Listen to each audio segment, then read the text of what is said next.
고요한 아침, 하루를 시작하는 이 소중한 시간에 당신의 마음을 두드리는 메시지를 전합니다. 이 이야기가 당신의 믿음에 깊은 울림을 주고 하나님의 은혜를 나누는 통로가 되기를 소망합니다. 만약 오늘 이 말씀이 당신의 마음에 와닿았다면 구독과 좋아요를 통해 이 은혜의 여정에 동참해 주십시오. 당신의 작은 손길이 더 많은 영혼에게 하나님의 사랑을 전하는 귀한 씨앗이 될 것입니다. 당신의 나눔 위에 주님의 축복이 가득하기를 기도합니다. 혹시 이런 기도를 드려본 적 있으신가요? 사랑하는 하나님, 제가 기도해온 모든 것, 그리고 제가 되어야만 하는 바로 그 사람으로 저를 만들어 주시옵소서. 이 말은 단순한 기도의 문장이 아닙니다. 이것은 하나님의 신성한 목적과 하나가 되기를 갈망하는 영혼의 깊은 절규입니다. 아마 이 방송을 듣고 계신 많은 분들이 제 말에 공감하실 겁니다. 우리 모두 인생의 어느 순간 눈물을 머금고 하늘을 바라보며 이렇게 속삭여본 경험이 있을 테니까요. 주님, 지금 제 눈에 보이는 이 모습보다 더 위대한 존재가 되게 해주세요. 이것은 나를 내려놓는 순종의 기도이며 굳건한 믿음의 기도이고 무엇보다도 하나님께서 내게 허락하신 운명, 즉 소명을 향한 기도입니다. 제가 예전에 만났던 한 젊은 자매님의 이야기가 생각납니다. 그녀는 셀 수 없이 많은 고난의 시간을 통과하고 있었습니다. 그녀는 단순히 좋은 직장이나 세상적인 성공을 위해 기도하지 않았습니다. 그녀는 자신의 삶이 하나님께서 그녀 안에 심어두신 바로 그 소명을 온전히 비추는 거울이 되기를 기도했습니다. 그녀는 매일 밤 지름길이나 손쉬운 해결책을 구하는 대신 이렇게 부르짖었습니다. 주님, 제가 태어나기도 전에 주님께서 저에 대해 기록하신 바로 그 모습대로 제 삶이 빚어지게 하소서. 놀랍게도 아주 천천히 그러나 분명하게 기회의 문들이 열리기 시작했습니다. 그녀가 억지로 문을 열었기 때문이 아니었습니다. 그녀의 기도가 그녀를 하나님의 뜻이 머무는 자리에 서게 했기 때문입니다. 그녀가 간구했던 것은 그녀가 되어야만 했던 운명과 정확히 일치하기 시작했습니다. 그리고 오늘날 그녀는 바로 그 소명의 길을 당당히 걷고 있습니다. 이처럼 우리의 기도는 우리 삶의 방향을 결정합니다. 잠시 우리 마음을 모아 함께 기도하는 시간을 갖겠습니다. 하늘에 계신 아버지, 지금 이 시간 이곳에 임재하여 주시옵소서. 우리가 말씀을 나누고 묵상하고 배우는 이 모든 순간에 주님의 진리가 우리 마음을 인도하게 하소서. 주님, 이 시간이 단순히 말을 듣는 것으로 그치지 않고 당신의 영을 깊이 체험하는 시간이 되게 하소서. 우리를 변화시키시고 주님의 뜻과 우리를 정렬시키시며 우리를 위해 예비하신 그 위대한 소명 안으로 이끌어 주시옵소서. 예수님의 이름으로 기도합니다. 아멘. 하나님의 말씀은 요한 3서 1장 2절에서 분명히 말씀하십니다. 사랑하는 자여, 내 영혼이 잘됨같이 내가 범사에 잘되고 강건하기를 내가 간구하노라. 이 말씀은 하나님께서 우리가 그저 생존하기를 원하시는 것이 아니라 영적으로, 정신적으로, 그리고 육체적으로 번성하기를 바라신다는 것을 보여줍니다. 여기서 말하는 번성은 이기적인 야망의 성취가 아닙니다. 그것은 하나님의 뜻과 온전히 하나가 되는 것을 의미합니다. 당신의 영혼이 잘될 때 다른 모든 것들이 제자리를 찾아갑니다. 당신의 건강, 당신의 목적, 당신의 소명, 이 모든 것이 바로 그 영혼의 번성함으로부터 흘러나옵니다. 우리는 운명, 즉 소명이라는 것이 눈을 가린 채 무작정 좇는 대상이 아님을 깨달아야 합니다. 그것은 다른 누구보다 더 열심히 노력한다고 해서 얻어지는 것도 아닙니다. 진정한 소명은 당신의 소망과 기도가 당신의 삶을 향한 하나님의 영원한 계획을 반영하기 시작할 때 비로소 드러나는 것입니다. 그렇기 때문에 하나님, 제가 기도한 모든 것, 제가 되어야만 하는 그 사람으로 저를 만들어 주소서라는 이 기도가 강력한 힘을 갖는 것입니다. 이것은 단순히 당신이 원하는 것을 구하는 기도가 아닙니다. 하나님께서 당신을 위해 원하시는 것을 구하는 기도이기 때문입니다. 결과적으로 번영과 소명은 하나님의 뜻과 하나 되는 것에 불가분하게 연결되어 있습니다. 만약 당신이 그분의 뜻 밖에서 걷는다면 많은 것을 손에 쥘 수는 있겠지만 결코 평안을 얻지는 못할 것입니다. 세상적인 성공을 쌓을 수는 있겠지만 진정한 성취감 속에서 걷지는 못할 것입니다. 진정한 번영이란 당신의 삶이 하늘의 계획을 이 땅에 울려 퍼지게 하는 메아리가 될 때 이루어집니다. 그리고 당신의 소명이 그분의 계획과 일치할 때 당신은 단지 축복받는 존재를 넘어 다른 이들에게 축복을 전하는 통로가 될 것입니다. 우리 마음 깊은 곳에서 터져나오는 절규에는 아주 강력한 힘이 있습니다. 하나님, 제가 기도한 모든 것, 제가 되어야 할 운명의 그 사람으로 저를 빚어주소서라고 기도할 때 그것은 단순한 말이 아닙니다. 우리 존재의 가장 깊은 곳에서부터 울려나오는 외침입니다. 왜일까요?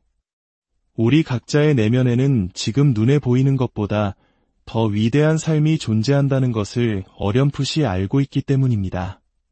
우리는 때로 침묵 속에서 하나님께서 우리 안에 더 크고 더 위대하며 더 목적 있는 무언가를 심어두셨다는 사실을 인지합니다. 성경 속 한나의 이야기를 떠올려 보십시오. 그녀는 아들을 갖기 위해 해마다 하나님께 부르짖었습니다. 그러나 그녀의 기도는 단지 개인적인 고통의 표현이 아니었습니다. 그것은 하나님의 소명과 연결된 기도였습니다. 그녀는 주님, 제게 아들을 주시면 그 아이를 다시 주님께 바치겠습니다. 라고 서원했습니다.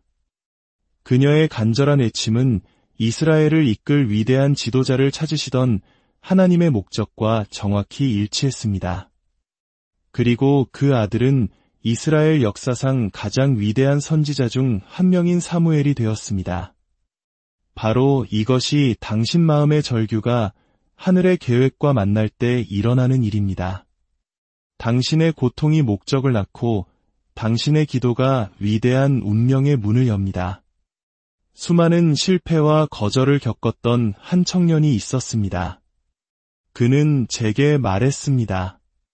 이제는 무엇을 위해 기도해야 할지조차 모르겠습니다. 하지만 그는 곧 깨달았습니다. 그의 기도가 하나님, 제게 무언가를 주십시오에서 하나님, 당신이 창조하신 본래의 저로 만들어 주십시오로 바뀌어야 한다는 것을 말입니다. 그 작은 변화가 모든 것을 바꾸었습니다. 그는 일시적인 해결책을 쫓는 대신 하나님의 목적과 자신을 정렬시키는 것을 추구하기 시작했습니다. 곧 그가 구걸하지 않았던 기회들이 찾아왔습니다. 그가 그 기회들을 감당할 수 있는 사람으로 빚어져 가고 있었기 때문입니다. 시편 37편 4절은 이 진리를 확증합니다.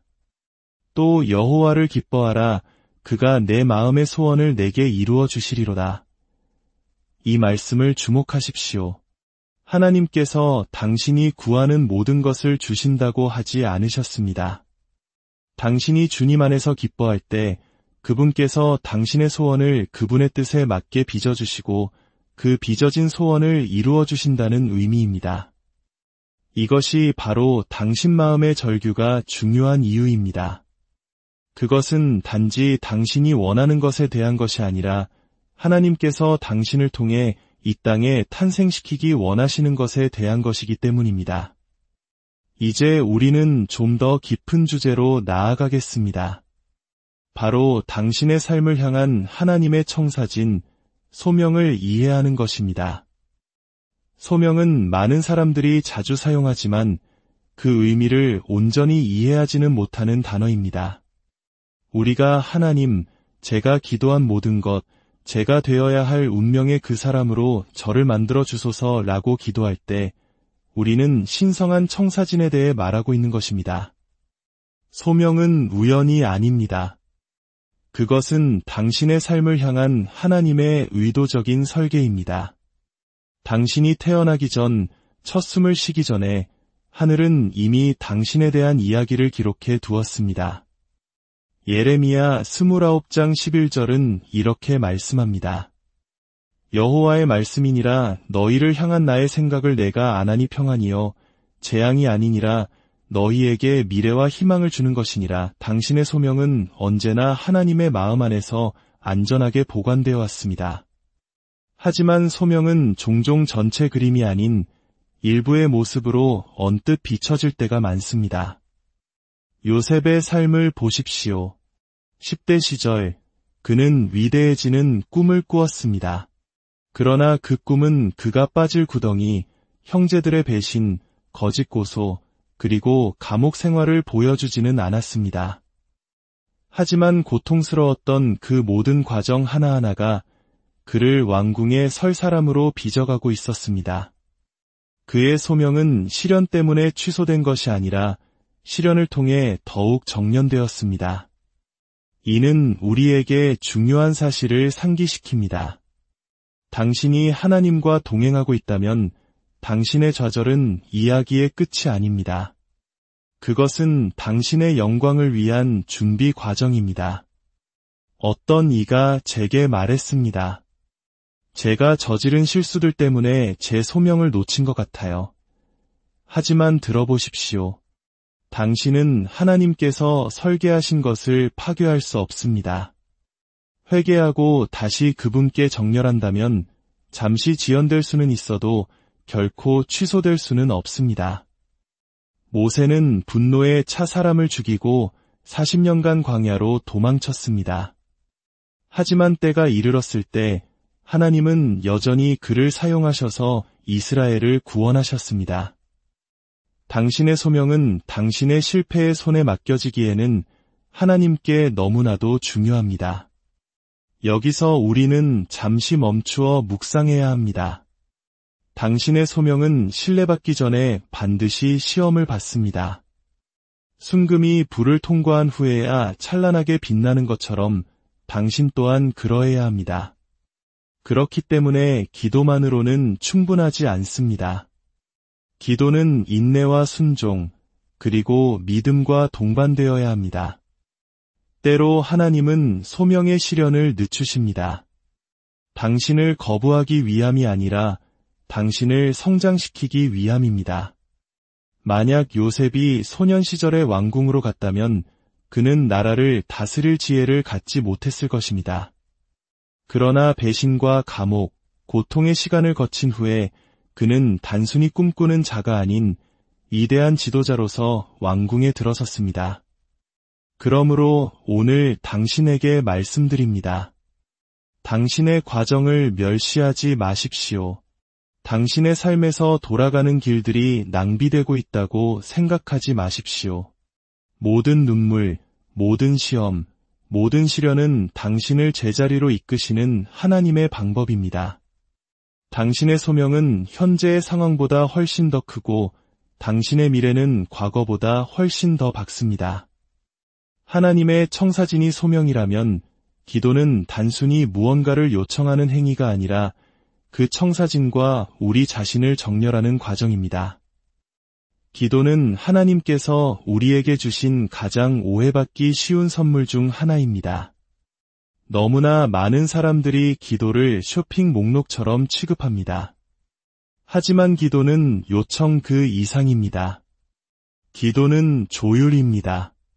겟세마네 동산에서의 예수님을 생각해 보십시오. 그분은 인류 역사상 가장 위대한 사명, 십자가를 눈앞에 두고 계셨습니다.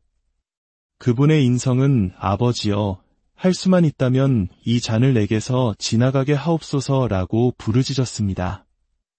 그러나 그 뒤에 인류 역사상 가장 강력한 기도가 이어졌습니다. 그러나 나의 원대로 마시옵고 아버지의 원대로 하옵소서. 그 기도는 요청이 아니었습니다. 그것은 하나님의 뜻에 대한 완전한 조율이었습니다. 어떤 사업가가 있었습니다. 그는 늘 하나님, 더 많은 고객, 더 많은 돈, 더 많은 성공을 주십시오라고 기도했습니다. 하지만 몇 년이 지나도 아무것도 변하지 않았습니다. 그러던 어느 날, 그는 기도의 방향을 바꾸었습니다. 주님, 제 삶을 당신의 목적과 일치시켜 주십시오. 당신의 뜻을 가로막는 제 안의 모든 것을 제거해 주십시오. 당신이 예비하신 것을 담을 수 있도록 제 마음을 빚어주소서. 몇 달 안에 그가 상상조차 못했던 문들이 열리기 시작했습니다. 그가 마침내 올바른 단어로 기도했기 때문이 아니라 그의 마음이 하늘의 청사진과 조율되었기 때문입니다. 기도는 우리를 하나님의 리듬에 맞추게 합니다. 우리의 소망을 일시적인 것에서 영원한 목적으로 옮겨줍니다. 우리의 눈물을 간증으로 변화시킵니다. 기도가 그분의 뜻과 조율될 때 지연은 더 이상 거절이 아니라 성장의 계절이 됩니다. 닫힌 문은 더 이상 당신을 좌절시키지 않고 당신이 아직 보지 못하는 것으로부터 당신의 소명을 보호하시는 하나님의 섭리임을 깨닫게 됩니다. 기도가 조율이라면 훈련은 우리를 기도의 자리에서 소명의 현실로 이끌어주는 다리입니다. 우리가 기도한 모든 것, 우리가 되어야 할 운명의 그 사람이 되기를 진정으로 원한다면 훈련은 우리가 반드시 끌어안아야 할 가장 어려운 진리 중 하나입니다. 기도는 문을 열지만 훈련은 당신이 그 문을 계속해서 걸어갈 수 있게 해줍니다. 다니엘을 보십시오. 그는 어떤 법령이나 압박, 위협에도 상관없이 하루 3번 기도했습니다. 그것이 바로 훈련이었습니다.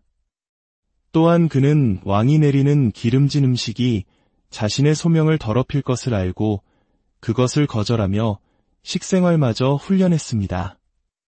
이 일관된 훈련 덕분에 다니엘의 소명은 보존될 수 있었습니다. 그는 이방 땅에서 높은 지위에 올랐고 왕들을 섬겼으며 탁월한 인물로 우뚝 섰습니다. 훈련은 벌이 아닙니다. 준비입니다. 당신이 일찍 일어나 기도에 힘쓰고 맡은 일에 성실하며 당신의 말을 지키기로 선택할 때마다 당신은 하나님께 저는 소명을 감당할 준비가 되었습니다. 라고 말하는 것과 같습니다. 훈련의 아름다움은 여기에 있습니다. 그것은 당신의 인격을 변화시켜 마침내 기도가 응답되었을 때 당신이 그 축복을 남용하지 않도록 만듭니다. 기도는 당신을 제자리에 서게 하고 훈련은 당신을 준비시키며 생산성은 당신이 운명과 조화를 이루며 걷고 있음을 증명합니다. 생산성은 당신의 기도와 훈련을 눈에 보이는 결과로 바꾸는 힘입니다. 예수님께서 말씀하신 달란트 비유를 생각해 보십시오. 주인은 종들에게 달란트를 맡겼습니다. 2명은 부지런히 일하여 맡은 것을 2배로 늘렸습니다. 그러나 3번째 종은 자신의 달란트를 땅에 묻어두고 변명만 늘어놓았습니다. 주인은 그를 악하고 게으르다고 꾸짖었습니다. 그가 도둑질했기 때문이 아니라 아무것도 생산하지 않았기 때문입니다. 이는 하나님께서 변명을 축복하시는 것이 아니라 생산성을 축복하신다는 강력한 교훈을 줍니다. 소명은 가만히 앉아 무언가 일어나기를 기다리는 것으로 성취되지 않습니다. 하나님께서 당신에게 주신 것을 믿음과 행동으로 배가시킬 때 성취되는 것입니다. 잠언 22장 29절은 말합니다. 내가 자기의 일에 능숙한 사람을 보았느냐. 이러한 사람은 왕 앞에 설 것이요 천한 자 앞에 서지 아니하리라. 근면함이 바로 생산성이며 생산성은 영향력을 끌어당깁니다. 물론 생산성은 결과에 대한 것만이 아닙니다. 그것은 성실함에 대한 것입니다. 때로는 열심히 일해도 즉각적인 결과가 보이지 않을 수 있습니다. 그러나 하나님의 눈에는 꾸준함 자체가 생산성입니다. 요셉은 왕궁을 다스리기 전에 감옥을 탁월하게 관리했습니다. 다윗은 한 나라를 이끌기 전에 양떼를 성실하게 돌보았습니다. 당신의 현재 생산성 수준은 미래의 돌파구를 위한 훈련장입니다. 우리의 기도는 반드시 시련을 통해 시험받습니다. 운명은 증명되어야 하기 때문입니다. 시험받지 않은 믿음은 신뢰받을 수 없습니다. 종종 우리를 연단하는 고난의 용광로 속에서 하나님은 이미 기록해두신 미래를 위해 우리를 빚으십니다. 욥을 생각해 보십시오. 그는 하나님을 경외하고 유롭게 살았던 사람이지만 한순간에 모든 것을 잃었습니다. 많은 사람들에게 그것은 그의 이야기의 끝처럼 보였을 것입니다. 그러나 실제로는 그의 간증을 위한 무대였습니다. 그의 믿음은 시험받았고 인내는 한계에 다다랐지만 하나님께서 그를 회복시키셨을 때 그의 나중 영광은 처음보다 더 컸습니다. 시련은 당신을 파괴하러 오는 것이 아니라 당신 안에 있는 진짜를 드러내기 위해 오는 것입니다. 야고보서 1장 2절에서 4절은 말씀합니다. 내 형제들아 너희가 여러 가지 시험을 당하거든 온전히 기쁘게 여기라. 이는 너희 믿음의 시련이 인내를 만들어내는 줄 너희가 알미라. 인내를 온전히 이루라. 이는 너희로 온전하고 구비하여 조금도 부족함이 없게 하려 함이라. 야고보는 만약 시련이 오면이 아니라 때가 되면 온다고 말합니다. 시련은 피할 수 없는 과정이며 그것은 인내와 성숙 그리고 인격을 길러내어 마침내 위대한 소명을 감당하게 합니다. 우리가 반드시 붙들어야 할 마지막 열쇠는 믿음과 인내의 힘입니다. 믿음은 우리를 하나님의 약속에 연결하지만 인내는 그 약속이 나타날 때까지 우리를 굳건히 서 있게 합니다. 인내 없이는 믿음이 그 뼈대를 잃게 됩니다. 아브라함은 아들을 약속받고 25년을 기다렸습니다. 그 기다림의 시간 동안 그의 믿음은 시험받았고 인내는 한계까지 늘어났으며 그의 인격은 정련되었습니다. 인내는 수동적인 기다림이 아닙니다. 그것은 적극적인 인내입니다. 그것은 하나님께서 결과를 책임지실 것을 신뢰하며 옳은 일을 꾸준히 행하는 것입니다. 히브리서 6장 12절은 말합니다. 게으르지 아니하고 믿음과 오래 참음으로 말미암아 약속들을 기업으로 받는 자들을 본받는 자되게 하려는 것이니라. 당신의 소명, 당신의 돌파구, 당신의 응답된 기도는 믿음뿐만 아니라 인내와도 연결되어 있습니다.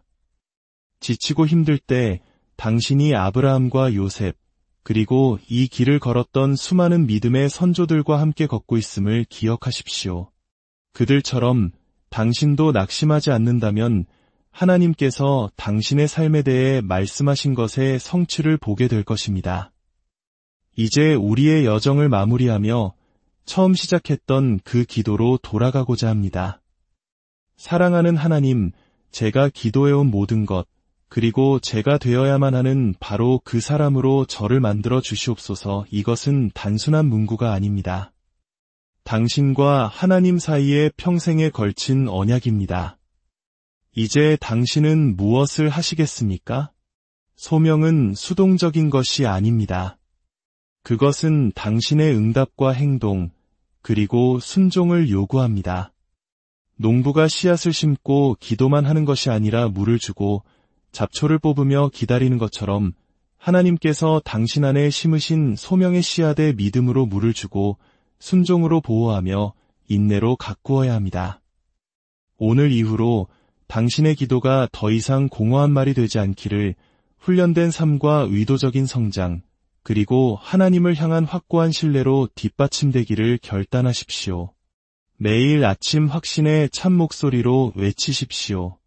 주님, 오늘 저를 당신의 뜻과 일치시켜 주소서. 당신이 정하신 그 사람으로 저를 빚어 주소서. 제 삶이 당신의 약속에 대한 살아있는 증거가 되게 하소서. 당신이 그렇게 기도하고 그렇게 살아갈 때 하늘은 당신을 외면할 수 없으며 운명은 당신을 비껴갈 수 없습니다. 이제 함께 기도하겠습니다.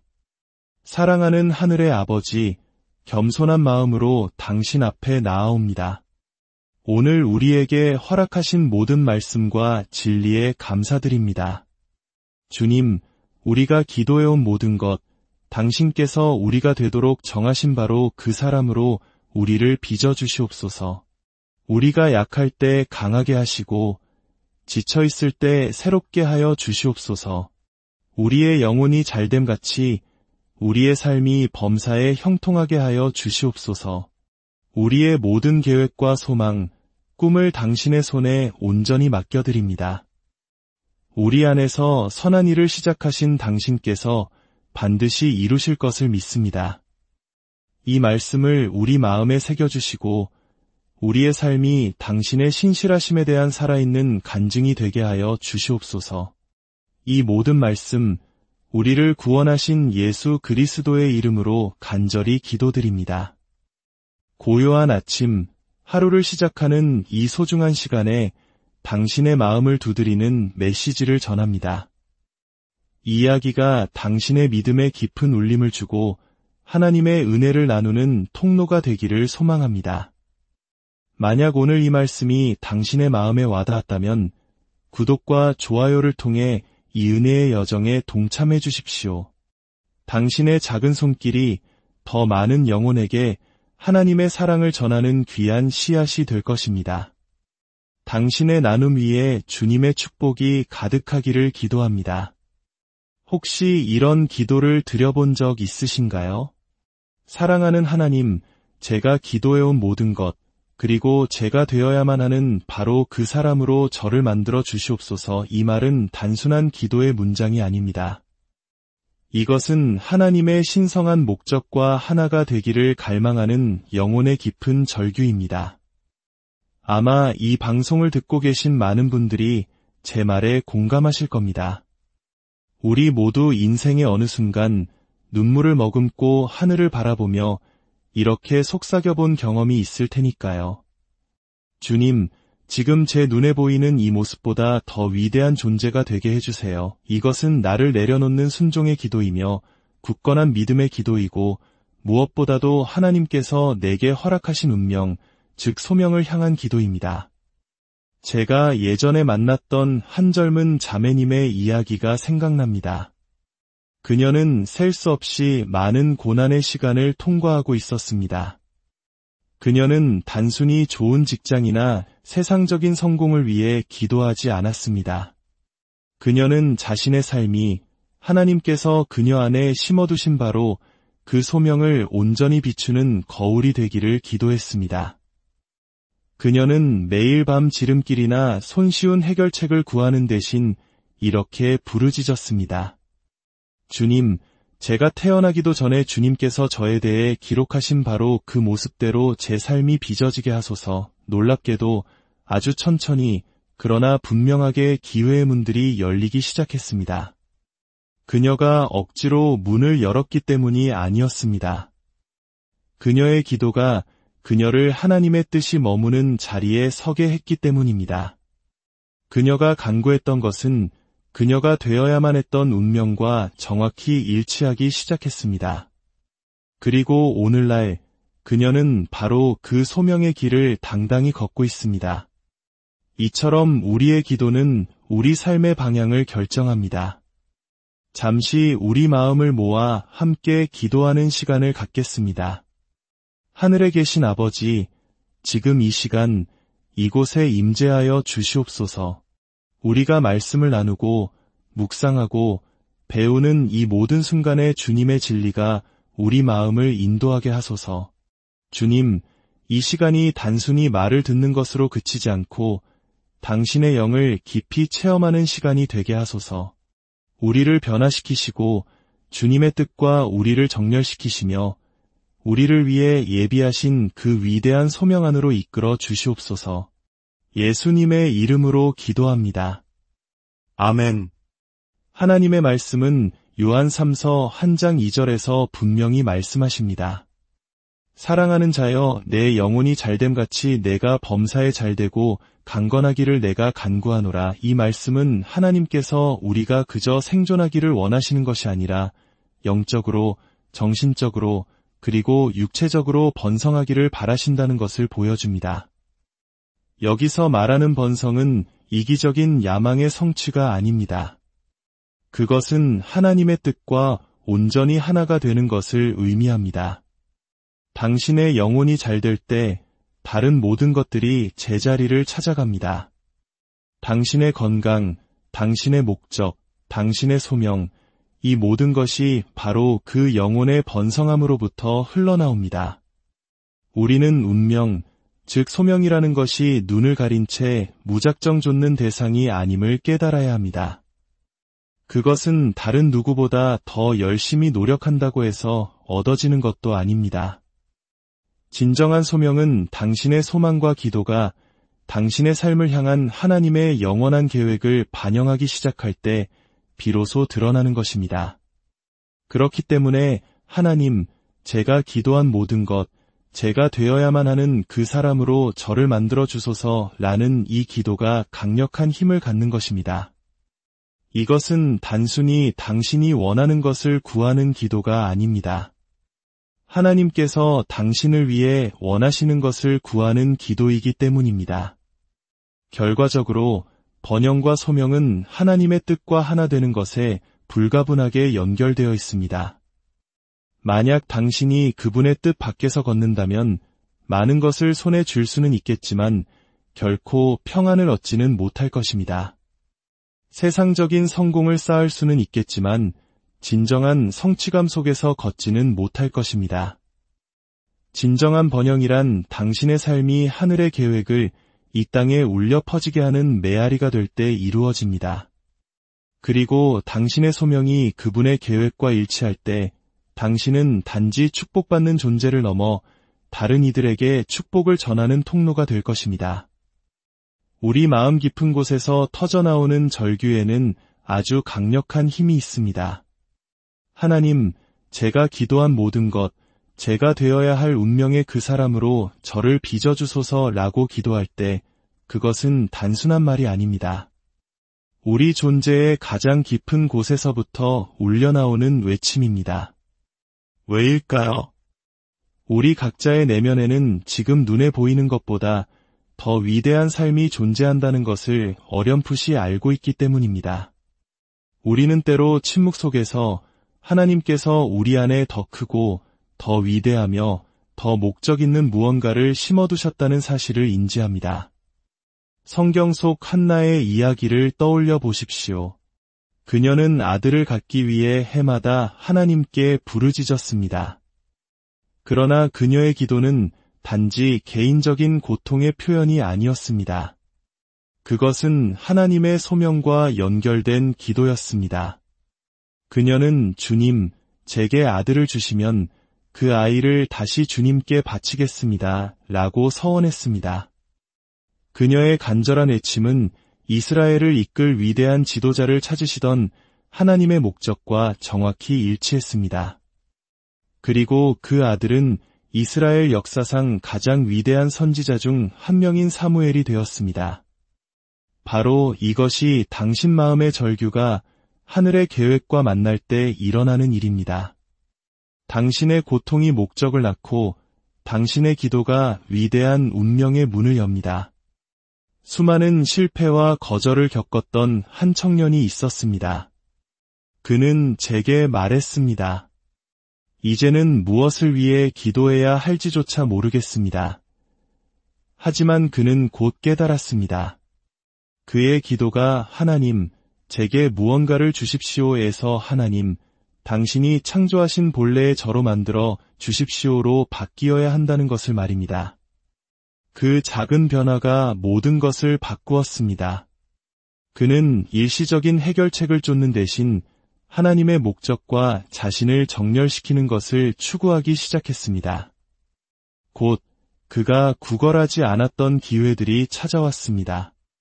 그가 그 기회들을 감당할 수 있는 사람으로 빚어져 가고 있었기 때문입니다. 시편 37편 4절은 이 진리를 확증합니다. 또 여호와를 기뻐하라, 그가 내 마음의 소원을 내게 이루어 주시리로다. 이 말씀을 주목하십시오. 하나님께서 당신이 구하는 모든 것을 주신다고 하지 않으셨습니다. 당신이 주님 안에서 기뻐할 때 그분께서 당신의 소원을 그분의 뜻에 맞게 빚어주시고 그 빚어진 소원을 이루어 주신다는 의미입니다. 이것이 바로 당신 마음의 절규가 중요한 이유입니다. 그것은 단지 당신이 원하는 것에 대한 것이 아니라 하나님께서 당신을 통해 이 땅에 탄생시키기 원하시는 것에 대한 것이기 때문입니다. 이제 우리는 좀 더 깊은 주제로 나아가겠습니다. 바로 당신의 삶을 향한 하나님의 청사진, 소명을 이해하는 것입니다. 소명은 많은 사람들이 자주 사용하지만 그 의미를 온전히 이해하지는 못하는 단어입니다. 우리가 하나님, 제가 기도한 모든 것, 제가 되어야 할 운명의 그 사람으로 저를 만들어 주소서라고 기도할 때 우리는 신성한 청사진에 대해 말하고 있는 것입니다.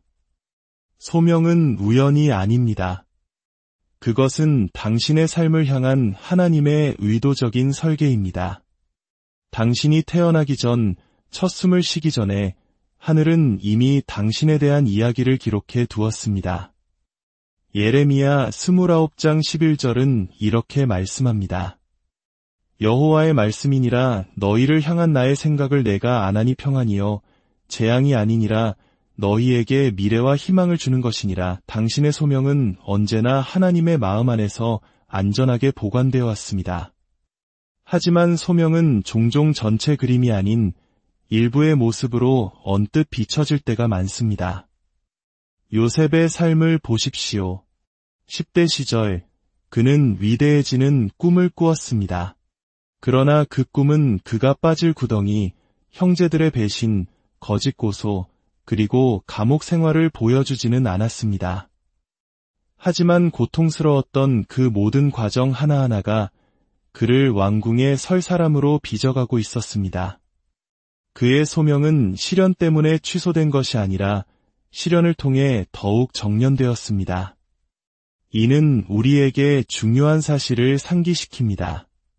당신이 하나님과 동행하고 있다면 당신의 좌절은 이야기의 끝이 아닙니다.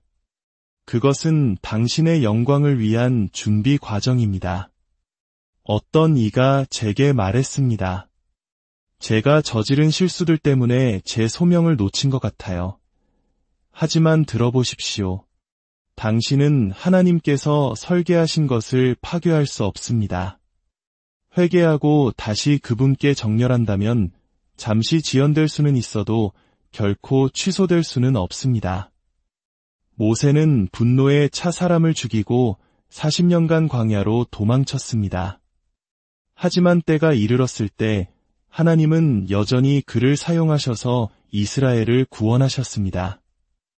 당신의 소명은 당신의 실패의 손에 맡겨지기에는 하나님께 너무나도 중요합니다. 여기서 우리는 잠시 멈추어 묵상해야 합니다. 당신의 소명은 신뢰받기 전에 반드시 시험을 받습니다. 순금이 불을 통과한 후에야 찬란하게 빛나는 것처럼 당신 또한 그러해야 합니다. 그렇기 때문에 기도만으로는 충분하지 않습니다. 기도는 인내와 순종, 그리고 믿음과 동반되어야 합니다. 때로 하나님은 소명의 시련을 늦추십니다. 당신을 거부하기 위함이 아니라 당신을 성장시키기 위함입니다. 만약 요셉이 소년 시절에 왕궁으로 갔다면 그는 나라를 다스릴 지혜를 갖지 못했을 것입니다. 그러나 배신과 감옥, 고통의 시간을 거친 후에 그는 단순히 꿈꾸는 자가 아닌 위대한 지도자로서 왕궁에 들어섰습니다. 그러므로 오늘 당신에게 말씀드립니다. 당신의 과정을 멸시하지 마십시오. 당신의 삶에서 돌아가는 길들이 낭비되고 있다고 생각하지 마십시오. 모든 눈물, 모든 시험, 모든 시련은 당신을 제자리로 이끄시는 하나님의 방법입니다. 당신의 소명은 현재의 상황보다 훨씬 더 크고 당신의 미래는 과거보다 훨씬 더 밝습니다. 하나님의 청사진이 소명이라면 기도는 단순히 무언가를 요청하는 행위가 아니라 그 청사진과 우리 자신을 정렬하는 과정입니다. 기도는 하나님께서 우리에게 주신 가장 오해받기 쉬운 선물 중 하나입니다. 너무나 많은 사람들이 기도를 쇼핑 목록처럼 취급합니다. 하지만 기도는 요청 그 이상입니다. 기도는 조율입니다. 겟세마네 동산에서의 예수님을 생각해 보십시오. 그분은 인류 역사상 가장 위대한 사명, 십자가를 눈앞에 두고 계셨습니다. 그분의 인성은 아버지여, 할 수만 있다면 이 잔을 내게서 지나가게 하옵소서라고 부르짖었습니다. 그러나 그 뒤에 인류 역사상 가장 강력한 기도가 이어졌습니다. 그러나 나의 원대로 마시옵고 아버지의 원대로 하옵소서. 그 기도는 요청이 아니었습니다. 그것은 하나님의 뜻에 대한 완전한 조율이었습니다. 어떤 사업가가 있었습니다. 그는 늘 하나님, 더 많은 고객, 더 많은 돈, 더 많은 성공을 주십시오라고 기도했습니다. 하지만 몇 년이 지나도 아무것도 변하지 않았습니다. 그러던 어느 날, 그는 기도의 방향을 바꾸었습니다. 주님, 제 삶을 당신의 목적과 일치시켜 주십시오. 당신의 뜻을 가로막는 제 안의 모든 것을 제거해 주십시오. 당신이 예비하신 것을 담을 수 있도록 제 마음을 빚어주소서. 몇 달 안에 그가 상상조차 못했던 문들이 열리기 시작했습니다. 그가 마침내 올바른 단어로 기도했기 때문이 아니라 그의 마음이 하늘의 청사진과 조율되었기 때문입니다. 기도는 우리를 하나님의 리듬에 맞추게 합니다. 우리의 소망을 일시적인 것에서 영원한 목적으로 옮겨줍니다. 우리의 눈물을 간증으로 변화시킵니다. 기도가 그분의 뜻과 조율될 때 지연은 더 이상 거절이 아니라 성장의 계절이 됩니다. 닫힌 문은 더 이상 당신을 좌절시키지 않고 당신이 아직 보지 못하는 것으로부터 당신의 소명을 보호하시는 하나님의 섭리임을 깨닫게 됩니다. 기도가 조율이라면 훈련은 우리를 기도의 자리에서 소명의 현실로 이끌어주는 다리입니다.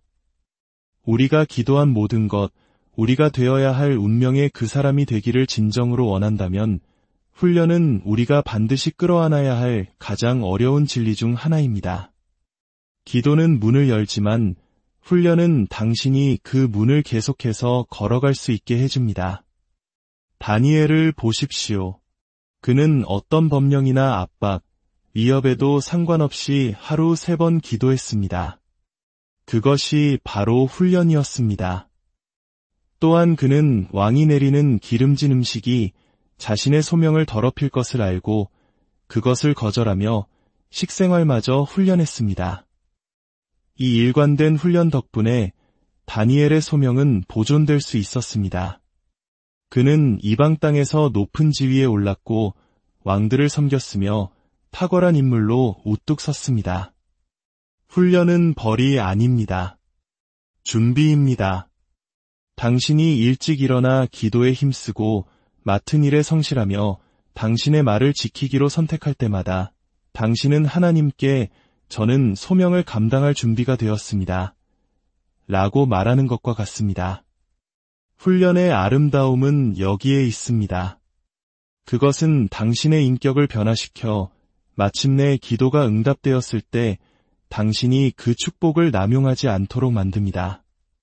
기도는 당신을 제자리에 서게 하고 훈련은 당신을 준비시키며 생산성은 당신이 운명과 조화를 이루며 걷고 있음을 증명합니다. 생산성은 당신의 기도와 훈련을 눈에 보이는 결과로 바꾸는 힘입니다. 예수님께서 말씀하신 달란트 비유를 생각해 보십시오. 주인은 종들에게 달란트를 맡겼습니다. 2명은 부지런히 일하여 맡은 것을 2배로 늘렸습니다. 그러나 3번째 종은 자신의 달란트를 땅에 묻어두고 변명만 늘어놓았습니다. 주인은 그를 악하고 게으르다고 꾸짖었습니다. 그가 도둑질했기 때문이 아니라 아무것도 생산하지 않았기 때문입니다. 이는 하나님께서 변명을 축복하시는 것이 아니라 생산성을 축복하신다는 강력한 교훈을 줍니다. 소명은 가만히 앉아 무언가 일어나기를 기다리는 것으로 성취되지 않습니다. 하나님께서 당신에게 주신 것을 믿음과 행동으로 배가시킬 때 성취되는 것입니다. 잠언 22장 29절은 말합니다. 내가 자기의 일에 능숙한 사람을 보았느냐. 이러한 사람은 왕 앞에 설 것이요 천한 자 앞에 서지 아니하리라. 근면함이 바로 생산성이며 생산성은 영향력을 끌어당깁니다. 물론 생산성은 결과에 대한 것만이 아닙니다. 그것은 성실함에 대한 것입니다. 때로는 열심히 일해도 즉각적인 결과가 보이지 않을 수 있습니다. 그러나 하나님의 눈에는 꾸준함 자체가 생산성입니다. 요셉은 왕궁을 다스리기 전에 감옥을 탁월하게 관리했습니다. 다윗은 한 나라를 이끌기 전에 양떼를 성실하게 돌보았습니다. 당신의 현재 생산성 수준은 미래의 돌파구를 위한 훈련장입니다. 우리의 기도는 반드시 시련을 통해 시험받습니다. 운명은 증명되어야 하기 때문입니다. 시험받지 않은 믿음은 신뢰받을 수 없습니다. 종종 우리를 연단하는 고난의 용광로 속에서 하나님은 이미 기록해두신 미래를 위해 우리를 빚으십니다. 욥을 생각해 보십시오. 그는 하나님을 경외하고 유롭게 살았던 사람이지만 한순간에 모든 것을 잃었습니다. 많은 사람들에게 그것은 그의 이야기의 끝처럼 보였을 것입니다. 그러나 실제로는 그의 간증을 위한 무대였습니다. 그의 믿음은 시험받았고 인내는 한계에 다다랐지만 하나님께서 그를 회복시키셨을 때 그의 나중 영광은 처음보다 더 컸습니다. 시련은 당신을 파괴하러 오는 것이 아니라 당신 안에 있는 진짜를 드러내기 위해 오는 것입니다. 야고보서 1장 2절에서 4절은 말씀합니다. 내 형제들아 너희가 여러 가지 시험을 당하거든 온전히 기쁘게 여기라. 이는 너희 믿음의 시련이 인내를 만들어내는 줄 너희가 알미라. 인내를 온전히 이루라. 이는 너희로 온전하고 구비하여 조금도 부족함이 없게 하려 함이라. 야고보는 만약 시련이 오면이 아니라 때가 되면 온다고 말합니다. 시련은 피할 수 없는 과정이며 그것은 인내와 성숙 그리고 인격을 길러내어 마침내 위대한 소명을 감당하게 합니다. 우리가 반드시 붙들어야 할 마지막 열쇠는 믿음과 인내의 힘입니다. 믿음은 우리를 하나님의 약속에 연결하지만 인내는 그 약속이 나타날 때까지 우리를 굳건히 서 있게 합니다. 인내 없이는 믿음이 그 뼈대를 잃게 됩니다. 아브라함은 아들을 약속받고 25년을 기다렸습니다. 그 기다림의 시간 동안 그의 믿음은 시험받았고 인내는 한계까지 늘어났으며 그의 인격은 정련되었습니다. 인내는 수동적인 기다림이 아닙니다. 그것은 적극적인 인내입니다. 그것은 하나님께서 결과를 책임지실 것을 신뢰하며 옳은 일을 꾸준히 행하는 것입니다. 히브리서 6장 12절은 말합니다. 게으르지 아니하고 믿음과 오래 참음으로 말미암아 약속들을 기업으로 받는 자들을 본받는 자 되게 하려는 것이니라. 당신의 소명, 당신의 돌파구, 당신의 응답된 기도는 믿음뿐만 아니라 인내와도 연결되어 있습니다. 지치고 힘들 때 당신이 아브라함과 요셉, 그리고 이 길을 걸었던 수많은 믿음의 선조들과 함께 걷고 있음을 기억하십시오. 그들처럼 당신도 낙심하지 않는다면 하나님께서 당신의 삶에 대해 말씀하신 것의 성취를 보게 될 것입니다. 이제 우리의 여정을 마무리하며 처음 시작했던 그 기도로 돌아가고자 합니다. 사랑하는 하나님, 제가 기도해온 모든 것, 그리고 제가 되어야만 하는 바로 그 사람으로 저를 만들어 주시옵소서. 이것은 단순한 문구가 아닙니다. 당신과 하나님 사이에 평생에 걸친 언약입니다. 이제 당신은 무엇을 하시겠습니까? 소명은 수동적인 것이 아닙니다. 그것은 당신의 응답과 행동, 그리고 순종을 요구합니다. 농부가 씨앗을 심고 기도만 하는 것이 아니라 물을 주고 잡초를 뽑으며 기다리는 것처럼 하나님께서 당신 안에 심으신 소명의 씨앗에 믿음으로 물을 주고 순종으로 보호하며 인내로 가꾸어야 합니다. 오늘 이후로 당신의 기도가 더 이상 공허한 말이 되지 않기를 훈련된 삶과 의도적인 성장, 그리고 하나님을 향한 확고한 신뢰로 뒷받침되기를 결단하십시오. 매일 아침 확신의 참 목소리로 외치십시오. 주님, 오늘 저를 당신의 뜻과 일치시켜 주소서. 당신이 정하신 그 사람으로 저를 빚어주소서. 제 삶이 당신의 약속에 대한 살아있는 증거가 되게 하소서. 당신이 그렇게 기도하고 그렇게 살아갈 때 하늘은 당신을 외면할 수 없으며 운명은 당신을 비껴갈 수 없습니다. 이제 함께 기도하겠습니다. 사랑하는 하늘의 아버지, 겸손한 마음으로 당신 앞에 나아옵니다. 오늘 우리에게 허락하신 모든 말씀과 진리에 감사드립니다. 주님, 우리가 기도해온 모든 것, 당신께서 우리가 되도록 정하신 바로 그 사람으로 우리를 빚어주시옵소서. 우리가 약할 때 강하게 하시고 지쳐있을 때 새롭게 하여 주시옵소서. 우리의 영혼이 잘됨같이 우리의 삶이 범사에 형통하게 하여 주시옵소서. 우리의 모든 계획과 소망, 꿈을 당신의 손에 온전히 맡겨드립니다. 우리 안에서 선한 일을 시작하신 당신께서 반드시 이루실 것을 믿습니다. 이 말씀을 우리 마음에 새겨주시고 우리의 삶이 당신의 신실하심에 대한 살아있는 간증이 되게 하여 주시옵소서. 이 모든 말씀, 우리를 구원하신 예수 그리스도의 이름으로 간절히 기도드립니다. 고요한 아침, 하루를 시작하는 이 소중한 시간에 당신의 마음을 두드리는 메시지를 전합니다. 이 이야기가 당신의 믿음에 깊은 울림을 주고 하나님의 은혜를 나누는 통로가 되기를 소망합니다. 만약 오늘 이 말씀이 당신의 마음에 와닿았다면 구독과 좋아요를 통해 이 은혜의 여정에 동참해 주십시오. 당신의 작은 손길이 더 많은 영혼에게 하나님의 사랑을 전하는 귀한 씨앗이 될 것입니다. 당신의 나눔 위에 주님의 축복이 가득하기를 기도합니다. 혹시 이런 기도를 드려본 적 있으신가요? 사랑하는 하나님, 제가 기도해온 모든 것, 그리고 제가 되어야만 하는 바로 그 사람으로 저를 만들어 주시옵소서. 이 말은 단순한 기도의 문장이 아닙니다. 이것은 하나님의 신성한 목적과 하나가 되기를 갈망하는 영혼의 깊은 절규입니다. 아마 이 방송을 듣고 계신 많은 분들이 제 말에 공감하실 겁니다. 우리 모두 인생의 어느 순간 눈물을 머금고 하늘을 바라보며 이렇게 속삭여본 경험이 있을 테니까요. 주님, 지금 제 눈에 보이는 이 모습보다 더 위대한 존재가 되게 해주세요. 이것은 나를 내려놓는 순종의 기도이며 굳건한 믿음의 기도이고 무엇보다도 하나님께서 내게 허락하신 운명, 즉 소명을 향한 기도입니다. 제가 예전에 만났던 한 젊은 자매님의 이야기가 생각납니다.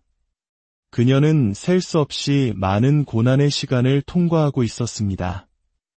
그녀는 단순히 좋은 직장이나 세상적인 성공을 위해 기도하지 않았습니다.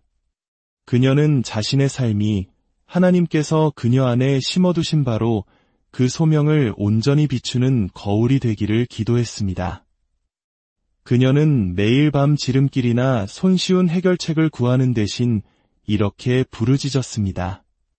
주님, 제가 태어나기도 전에 주님께서 저에 대해 기록하신 바로 그 모습대로 제 삶이 빚어지게 하소서. 놀랍게도 아주 천천히 그러나 분명하게 기회의 문들이 열리기 시작했습니다.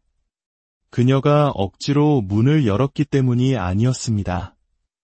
그녀의 기도가 그녀를 하나님의 뜻이 머무는 자리에 서게 했기 때문입니다. 그녀가 간구했던 것은 그녀가 되어야만 했던 운명과 정확히 일치하기 시작했습니다. 그리고 오늘날 그녀는 바로 그 소명의 길을 당당히 걷고 있습니다. 이처럼 우리의 기도는 우리 삶의 방향을 결정합니다. 잠시 우리 마음을 모아 함께 기도하는 시간을 갖겠습니다. 하늘에 계신 아버지, 지금 이 시간 이곳에 임재하여 주시옵소서. 우리가 말씀을 나누고 묵상하고 배우는 이 모든 순간에 주님의 진리가 우리 마음을 인도하게 하소서. 주님, 이 시간이 단순히 말을 듣는 것으로 그치지 않고 당신의 영을 깊이 체험하는 시간이 되게 하소서. 우리를 변화시키시고 주님의 뜻과 우리를 정렬시키시며 우리를 위해 예비하신 그 위대한 소명 안으로 이끌어 주시옵소서. 예수님의 이름으로 기도합니다. 아멘.